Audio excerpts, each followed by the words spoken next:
Whether you operate one forklift or thousands, one location or hundreds, the new My Toyota customer portal can help you optimize your operation and material handling equipment.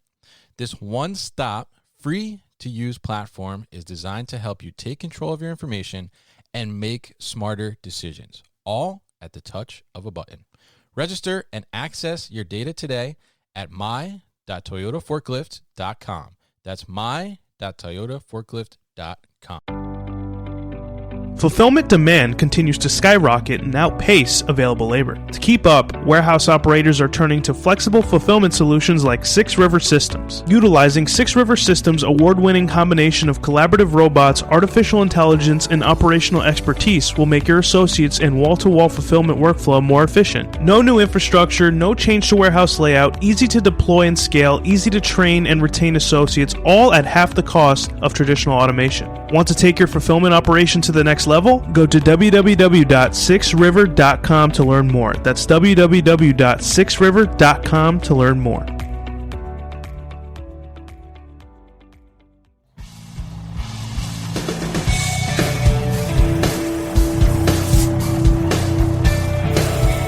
The New Warehouse Podcast, hosted by Kevin Lawton, is your source for insights and ideas from the distribution, transportation, and logistics industry. A new episode every Monday morning brings you the latest from industry experts and thought leaders. And now, here's Kevin.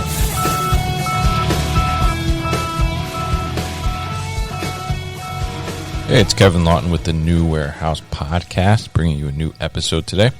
This is our latest installment in our partnership with Material Handling Wholesaler Magazine for the February 2021 cover story, which is entitled The Dollars and Cents of Lithium-Ion Battery Technology.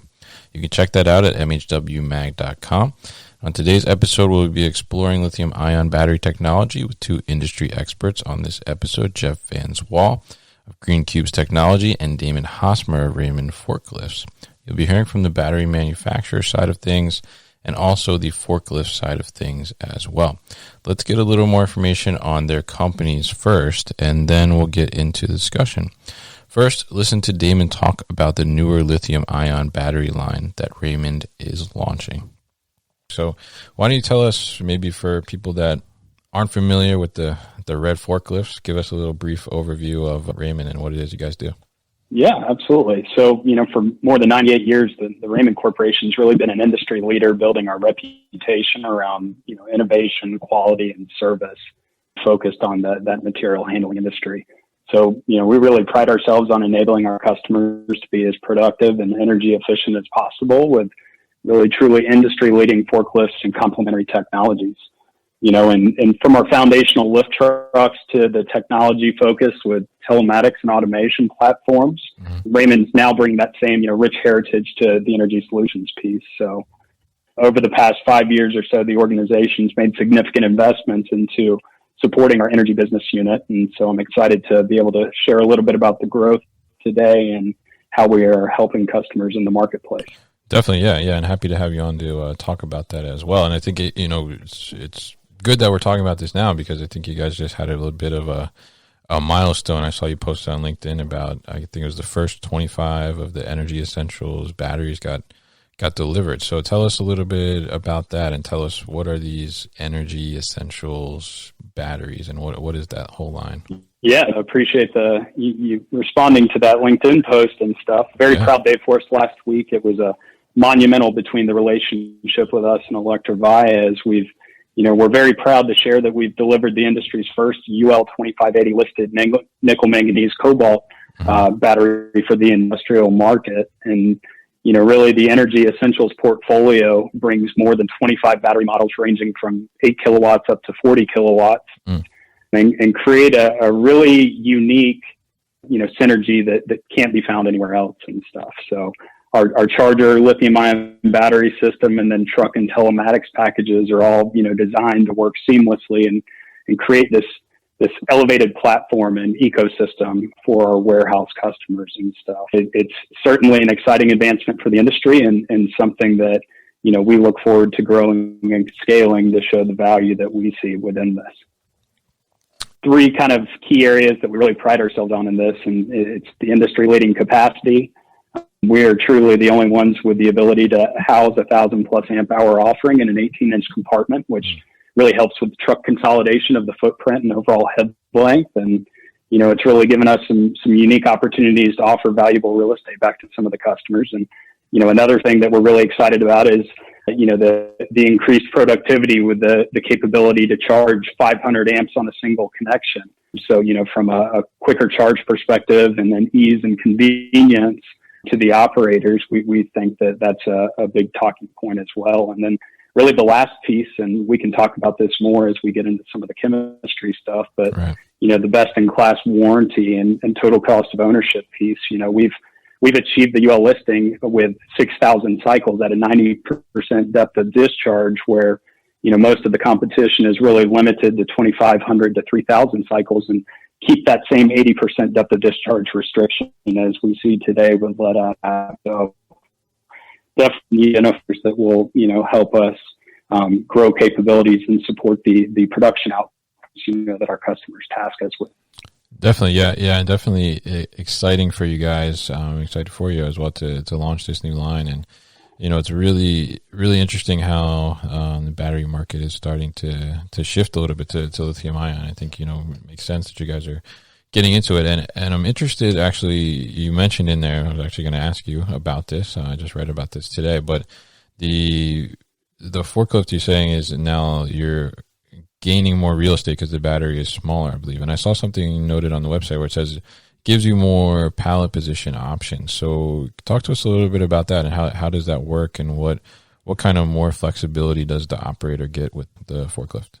In regards to that specific, example note and stuff, recently worked on a customer that's in a food processing facility, but they really were looking to consolidate and go with much higher, denser storage within their facility itself. So when we started looking at, not only the forklift specs, but the consumption economics, the rack layouts, where the AC conveyance and automation guided vehicles and stuff would come into play, we realized that, we were able to deliver that superior capacity in that 18-inch compartment where some of the competitors we were working against in that project scenario graduated to a 23.5-inch box. So we were able to take that 5.5 inches of head length and really help the customer understand out over that 100,000 square foot facility. We were ultimately able to liberate an additional 1,300 pallet positions just by selecting that compartment, and it derives from the battery piece itself, right? So it was really unique that a battery recommendation could help open up valuable real estate and ultimately help them achieve higher throughput with our design at the end of the day. Interesting. Yeah. That's a really great thing because, I'm in warehousing myself, and, we're always looking for more space. Where can we store more stuff? Because we're always getting more stuff to put in there, right? So definitely a really good thing. So really interesting to hear about the Energy Essentials battery. And like I mentioned, I saw the post on LinkedIn. People were very interested about it. I had people messaging me actually saying that they saw that I said you're going to be on the podcast talking about this, and they want to know when it's going to come out because they want to hear about it. So definitely really cool for you guys, and congratulations on the milestone. Now that we have gotten a little background on Damon and Raymond's entrance into the lithium-ion market, let's hear about Jeff and GreenCube's technology. GreenCubes is a power solutions designer and manufacturer. We originally started in power solutions over 30 years ago and have been in the lithium-ion battery business for over 20 years. Okay. So within GreenCubes, there's really two divisions. So the original battery business was focused on building custom-engineered battery solutions for original equipment manufacturers. And that business has been in operation for about 20 years. Around 2013, we started to design and manufacture batteries for material handling and motive applications. And as that division kind of grew at a decent rate, basically we created two divisions within GreenCubes today. So we have the OEM division, which deals with other types of equipment manufacturers, like medical device manufacturers or industrial equipment manufacturers. And then we have the material handling business that does basically lithium-ion batteries for a variety of material handling equipment. Definitely two experts, as you can see.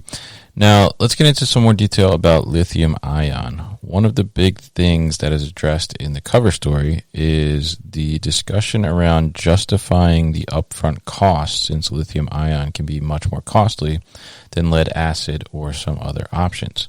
So, Jeff, talk to us a little more about how a company can justify the higher upfront cost of lithium-ion and what to consider when looking at the ROI of swapping. If a company is assessing lithium-ion batteries for any type of their material handling equipment, they really have to look at the total cost of ownership over, say, a 3 to 5 year period, because that's when it really starts to pencil out. If you're comparing lead acid to lithium-ion, the lithium-ion batteries are more expensive. They can be 2x or even more than a lead-acid battery.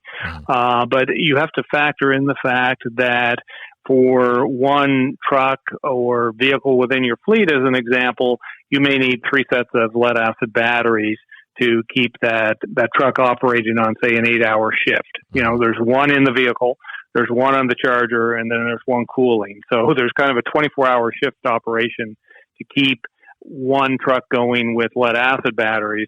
And if you compare that to lithium-ion, basically once you get a lithium-ion battery for your forklift, you install it and it stays in there for the life of the battery. So there's no more battery swapping or anything like that. So on a battery per battery basis, definitely lithium-ion is more expensive.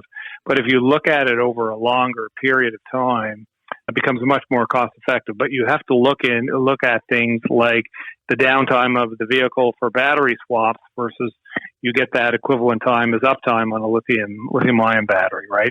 Mm-hmm. And you get to start to subtract out, say, the labor that you would use affiliated with battery swaps. So you really have to look holistically at your overall operations, and then it pencils out. If you're just looking at cost per watt hour, right, lead acid is always going to be cheaper than lithium-ion equivalents. We'll be back after a quick break.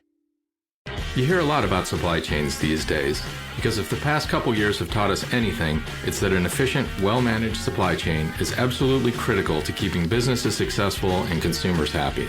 I'm Will Haywood, and I host a podcast called All Business, No Boundaries, where we talk about supply chains, how they work, what happens when they don't, and the innovations that are redefining what's possible in the world of logistics. Join me for insightful interviews with thought leaders and industry experts. We discuss how optimizing supply chains can break down the barriers that are holding businesses back. That's All Business, No Boundaries by DHL Supply Chain. Listen and subscribe wherever you get your podcasts.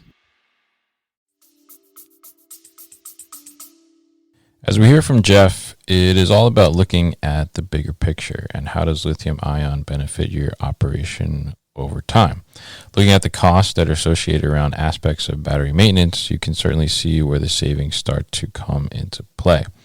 Now, Damon echoes these thoughts, and he discusses the consumption economics and looking at the data to understand if lithium-ion is the right decision for you.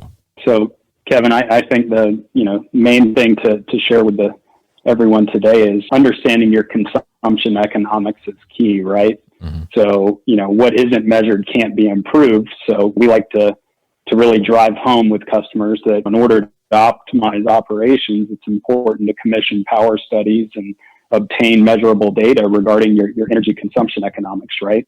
As you look into some of those continuous improvement efforts and stuff, we advocate for our customers to be diligent in evaluating some of these new energy technology solutions. And I think at the end of the day, after, truly careful analysis and due diligence, you're in a better position to determine the technology that represents the best potential to achieve, your operational goals, if you will. So, making sure that you've got data coordinated, with support from the Raymond in-house experts and stuff, we can really take the guesswork out of that buying decision and reinforce kind of the energy source recommendation with data, right? We bring data, we don't bring bias. That's the main takeaway for you, I think. Yeah, definitely. And I know that you guys are big on the data and making sure that the customer is getting the right thing for them. In my previous conversations with your colleagues as well and Raymond, and that's really, really a great thing. I also saw that you guys on the website, you have a ROI calculator as well too for lithium-ion, I believe. So tell us a little bit how that calculator works and what people can expect when they utilize that.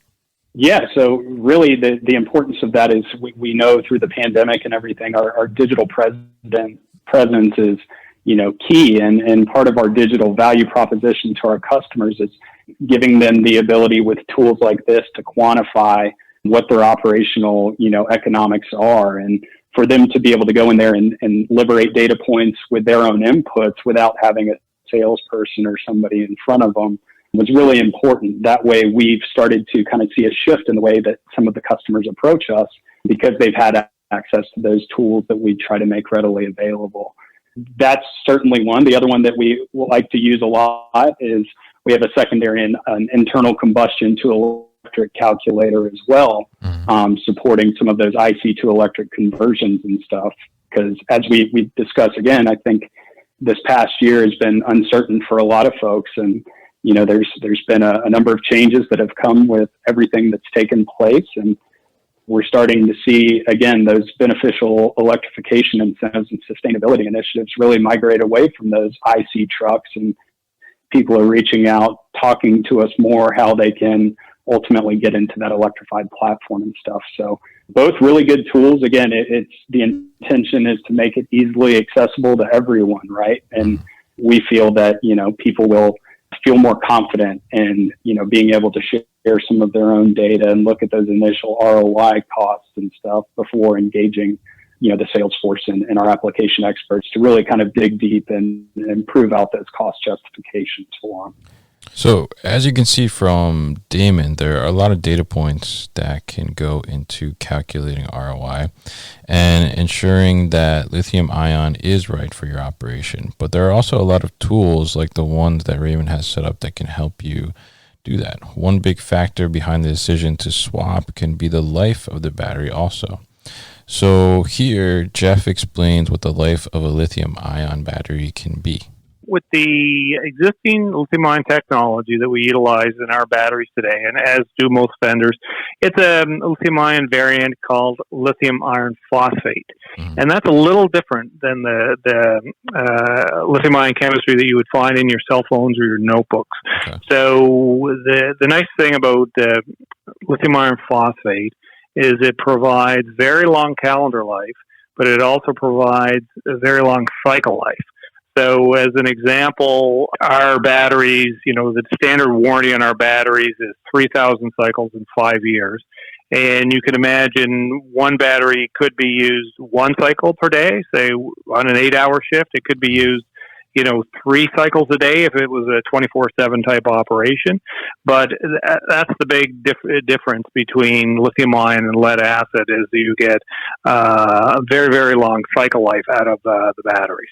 Right, and that's really important because, like you said, you want to run as long as possible, right, without having to do swaps or anything of that nature. So yeah, absolutely, absolutely. We actually see what's happening now is batteries that we deployed, say around the 2015 time frame, they got installed in trucks. Those trucks, the leases are up or they're being retired, and the batteries are still useful. So the batteries are getting redeployed into a second vehicle. So we're now at the point with our products in the field that they're going into their second life, which is the 5 to 10 years time frame. So our customers are getting to service 2 vehicles over kind of a 10-year period with our batteries. Wow, that's pretty good. So I'm curious too. So in the article you had talked about doing a power study for customers and showing them how lithium-ion will benefit. So what kind of goes into that power study?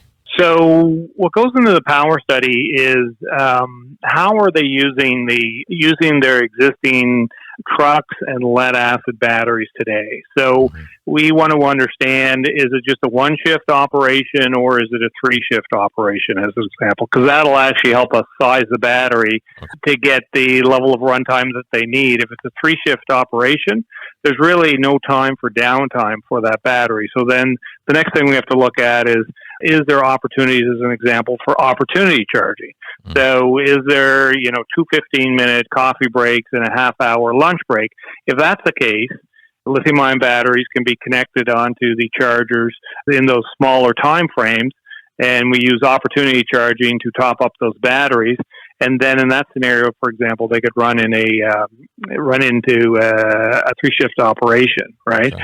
So the power study allows us to size the battery that goes into it, but also then understand the behavior and operational processes of the potential client to make sure that if they do have to make any changes in their processes, it accommodates the fact that there's a lithium-ion battery in their truck.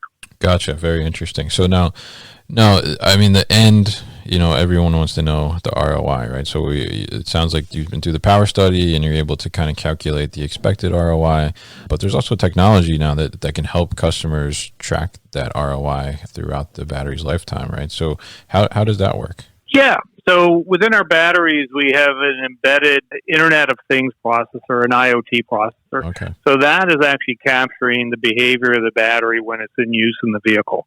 And all of this information is transmitted via the Wi-Fi network. So our batteries also have embedded Wi-Fi in it. So the IoT processors are combined with the Wi-Fi. We basically send that performance information to a cloud-based application. And then our enterprise customers can use this cloud-based app to see how well their truck operators are utilizing the batteries. So we then, once they get the batteries deployed, you can start looking at, okay, are the batteries spending enough time on the charger? So we would typically recommend an hour for like a 0 to 100% charge, but maybe some of the operators don't know that. So they're not getting a full hour per shift to, say, top up the battery if the battery has to be topped up, say, for the second shift or the third shift. So we provide this basically battery management cloud-based application that allows not only operators to make sure that they're getting value out of the lithium-ion batteries that they deploy with the fleet, but what we do with that tool basically is if someone is trialing or testing a lithium-ion battery, if they're kind of new to it, we actually then take all that data after they do a 1 or 2 month trial, take that data, kind of distill it down for them, and show them where the performance improvements were from the before picture with lead acid and the after picture with lithium ion. So we can kind of point out, look, there was no downtime on the truck due to battery swaps. With opportunity charging, you were able to use that battery and the vehicle for the first shift, and then the second shift, and then the third shift as an example, right? So we can kind of point out how they're experiencing the benefits of lithium ion. So it's actually, the tool is twofold. One is it helps us to justify the ROI with our customers, but ultimately allows our customers to kind of manage that fleet of batteries as well. Interesting. I think that's a very useful tool because you can predict ROI, but then what's actually happening can be something totally different because it's dependent on operator, like you mentioned. So being able to kind of visualize that and see that not only helps you, I guess, manage your batteries more effectively in your trucks, but also allow for training moments with your operators too, and letting them know you're not charging the way you should be charging, and you got to think about charging this way or this timing or this different type of schedule. But I'm also sure that I guess that would help you as you're tracking over time. If you need to expand your fleet, that would help you make the case for continuing to go with lithium ion instead of reverting back to some older technology or a different type of battery. Yeah. Absolutely, whether it's kind of after the initial trial by the customer or it's just an expansion of their fleet. And that data helps them make decisions on whether they're getting their ROI, and typically they are. Really great insight there on not only the battery life of lithium ion, but also how battery management technology can help you track your ROI over time, as well as utilize that information for training purposes to create better charging habits in your operation. Also, a great point about utilizing these tools to justify expansions in the future as well. Now, Jeff mentioned about the chemistry of the battery and how that can differ. Damon is going to go a little more in depth on what that means, just exactly in terms of the chemistry. Really, in our industry, there's kind of two main chemistries that you see prevalent on the market today. One being lithium iron phosphate. Okay. It's a very reasonable initial acquisition cost. It's a stable form of energy, and it's got a significant, lifespan. But what we've seen is the nickel manganese cobalt chemistry, which we've made the selection for, ultimately derived from the automotive market. And we look, just like we just talked about, to create that consumer type experience on the forklift and stuff as well. So what we're seeing with our NMC chemistry is a much higher capacity, improved stability, and then, ultimately achieving that longer lifetime capability with a consistent capacity rating throughout that. It's all about looking at the consumption economics, understanding which chemistry is valuable in those scenarios, and then ultimately, delivering what I like to call an agnostic recommendation to the customer, for the simple fact we're always looking to do what's right by them, right? Mm-hmm. So one of the fun things that, I'm associated with my job is I get to evaluate a lot of these different technologies. So, really and truly the decision for the nickel manganese cobalt was made because of those, kind of three factors, like I said: the higher capacity, the improved stability, and then ultimately that total life cycle. Interesting. So yeah, I mean, it's definitely, I guess, something to weigh on the consumer side, and it sounds like you guys have explored it pretty thoroughly, I would imagine, and that sounds like it's interesting, and the chemistries are kind of evolving. Do you think there'll be one point, I guess, in the technology where one chemistry will kind of prevail? Because you said there's like two main ones right now. Do you think one will kind of go above the other and become like the main one? I think it boils down to a healthy mix of both, right? Chemistry is certainly one aspect to look at, but it's also, the control architecture that's built in from your BMS technology and, the overall system design and stuff. And where we saw a lot of good synergy in our selection and stuff was for the simple fact that, we do have control over that BMS architecture, and it gives us, really good active balancing capabilities as well as thermal management capabilities into controlling that pack and ultimately achieving that UL 2580 listing. There's so many misconceptions today around lithium, especially from the end user perspective and stuff. So, we like to say peace of mind comes standard with the energy essentials piece, because again, just something we're very proud of, but that 2580 UL listing is extremely impactful. Really interesting to hear about the chemistry makeups and the differences they can make. It will be interesting to see how the two main ones continue to evolve over time. Speaking of over time, let's listen to Damon's thoughts on the future of the market and how it will continue to grow.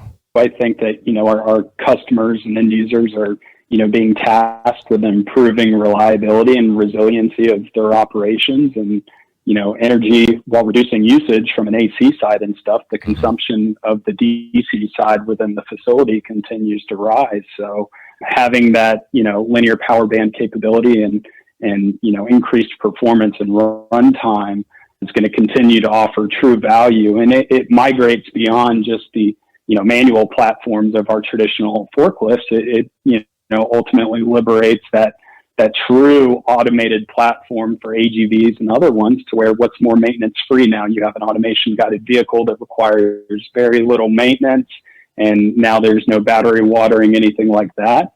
I think, we'll continue to see wireless and inductive charging and dynamic type setups and stuff, to where, it's truly going to be a situation where either the operator gets off the forklift, there's no manual connection or mechanical connection. It's just simply in one of the designated work areas, and you've got that dynamic charging capability, or vice versa. The AGV at the end of its route, ultimately it's powered throughout that route on a daily basis. So floating that state of charge in a healthy manner is much, much easier with a lithium technology. Really interesting stuff. And if you're a listener of the show, you know I am super excited for when wireless charging really takes off from my previous discussions with Enersys battery. I certainly learned a lot about lithium-ion in these two discussions. Honestly, I wouldn't say that I was totally familiar with all the things that we discussed today, but now definitely, more confident in the subject matter myself, just speaking with Jeff and Damon. So thank you very much to the two of them for participating in the conversation so we could put this episode together. And I hope that you also learned a lot as well and got some great information on lithium-ion batteries and also some of the costs associated with that, but also a lot of the benefits too. So for more information on the Material Handling Wholesaler cover story for February 2021, be sure to head to mhwmag.com, and to connect with Jeff or Damon, or to learn more about their companies, Raymond and Green Cube Technologies, go to thenewwarehouse.com, where I have relevant links posted up there. So thank you very much for being a listener, and have a good week. You've been listening to the New Warehouse Podcast with Kevin Lawton. Subscribe and check us out online at thenewwarehouse.com.